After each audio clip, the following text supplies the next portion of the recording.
na rantse da Allah ban taɓa tunanin sanata Ibrahim Muhammad kuma yana da masoya na haƙiƙani ba, masoya jajirtattu waɗanda sun ajiye soyayyansu a cikin ransu bane, wallahi sai jiya da yau. Akwai waɗanda ban taɓa tunanin masoya sanata Ibrahim Muhammad Bomai bane sai wannan karan. Dalili na shine waɗanda suke kiran mu a waya suke tambayar mu da kuma suke daga cikin dalilai da muke rike da shi na cewar mai girma distinguish sanata Asuwaju Ahmad Bola Tinubu ba zai kware mana baya ba. Domin kamar yadda suke jin cewar sun yaudari distinguish sanata Ibrahim Muhammad Bomai a nan Yobe, sun yi masa alƙawari, sun karya alƙawarin. Mun sani sun je sun ba da kafa a shugaban ƙasa lokacin primary election ɗinsa, suna tunanin za su yaudare shi, suka zaɓa Ahmad Lawan. Allah ya sa shi mai girma distinguish sanata Ahmad Bola Tinubu ya ci zaɓe. Da hakan Allah yadda mun sani federal government ba ta kware mana baya ba, da izinin Allah gaskiya za ta yi halinta, za a yi primary election irin murɗa da ake yi a wasu gurare da muke ji mu a nan Yobe. Allah da ba ta faru ba, dole wanda ya ci za a bawa. Za mu shiga primary election. Mutanen Yobe muna muku godiya, especially mutanen Zombi, Zone C da Zone A din. Na rantse da Allah ban taɓa tunanin sanata Ibrahim Muhammad kuma yana da masoya na haƙiƙani ba, masoya jajirtattu waɗanda sun ajiye soyayyansu a cikin ransu bane, wallahi sai jiya da yau. Akwai waɗanda ban taɓa tunanin masoya sanata Ibrahim Muhammad Bomai bane sai wannan karan. Dalili na shine waɗanda suke kiran mu a waya suke tambayar mu da kuma suke jajanta mana, suke nuna alhininsu, muke ce musu kwantar da hankalinsu.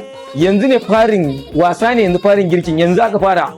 Muna da plan akalla sun kai plan 8, wannan guda ɗaya ne, kuma dama wannan duk wani mabiyin sanata Ibrahim Muhammad Bomai, ma'ana wanda yake shakikinsa yake kusa da shi yake jikinsa, dama ya san da wannan. Ba za ka taɓa ganin wani mabiyin sanata Ibrahim Muhammad Bomai ya ɗaga hankalinsa ko ya yi wani rubutu na ɓatanci ko zagi ba, saboda me mun riga mun san dama hakan ne za su yi. Plan ɗinmu ba akan wannan bane, ba ma ta su, ba ma buƙatar su bamu, in sun ga dama kar su bayar. Wallahi in Allah ya kaddara sanata Ibrahim Muhammad Bomai shine gwamna sai ya yi gwamna, babu wanda isa hana shi yin gwamna a Yobe. Idan Allah ya rubuta zai yi gwamna sai ya yi gwamna.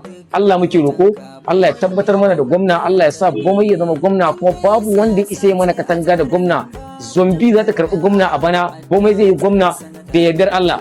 Iya abin da muke bukata a gurin ku al'umma shine duk wanda ya san yayi katin jam'iyya na APC, dan Allah ina roƙon ku da sunan Allah mai tsarki, ka je ka ɗauki katin jam'iyyarka, ka yi photocopy laminating ɗinsa, ka karkaɗe shi, ka yi laminating, ka ajiye shi a guri mai kyau, sannan ana validating, ka je ka yi validating ɗinsa, domin da shi za a yi primary election.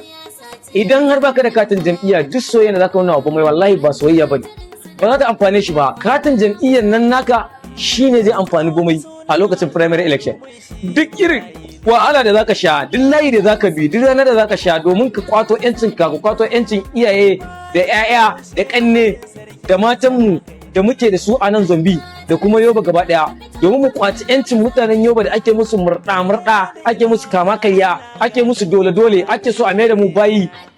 Ka je ka yi amfani da katin jam'iyyar ka kwato mana yancin mu. Mu yi haƙuri a wannan karan, mu yi haƙuri da maganan kuɗi. Idan an baka kuɗi ka karɓa, in ba kuɗi ba ka yi dan mutanen Yobe, ka yi dan mutanen Yobe, ba mutanen Zombi ko Fatiskum ba. Mu yi dan mu kwato yancin mutanen Yobe. Wannan saƙona ne ga mutanen Yobe gaba ɗaya. Ina kira ga mutanen Yobe, mu je mu ɗauki katin jam'iyyar mu killace shi, mu tanade shi, sannan an fara validation, mu yi validation saboda za mu je ne primary election. Kuma kun san me